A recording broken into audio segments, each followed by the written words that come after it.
Мынар, не болду? Айдын 25 болуп калыптыр. Ойлонуп атам, акча жок. Эми эмне кыласың? Эми мен сиздерге айтып беремин. Кантип акчаны айдын аягына чейин жеткирүү керек айлыкты. Анын 3 методу бар. Биринчиси, бул эгерде сиздер мобилдик тиркеме менен колдонсоңуздар, анда приложениялар абдан көп. Ошонун бирөөсүнү көчүрүп алып туруп, ал жерде күнүмдүк чыгашаларды ошол жака киргизип турсаңыздар, анда автоматтык түрдө айдын аягында сиздерге толук маалымат, статистика катары чыгарып берилет. Экинчи методду 3 конверт деп атап койсок болот. А дегенде биз айлыкты 3кө бөлөбүз.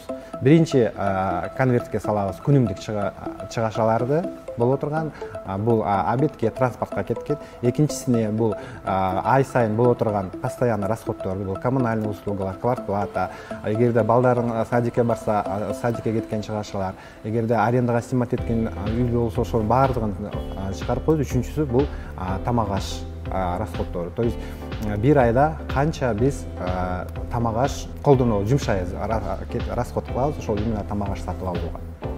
Ошолордон тышкары кийин уже арткан акчаны карап көрүп, уже башка нерселерге жумшасак болот. Эмнелер бар? Үчүнчүсүн айтып бербейсиңби? Үчүнчүсү оңой эле. Бул эгерде мобилдик тиркеме менен сен колдонбосоң, эгерде конверт менен сага ыңгайсыз болгон болсо, анда баарыны кагаз түрүндө кол жазма менен жүргүзсөңөр болот.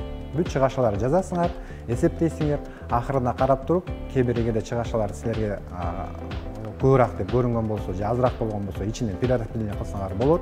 Айдын аягында мен ишеничтемин, что силер уже акчаңарды толук жеткирип, даже кийинге алып сактап өткөрүп калсаңар болот.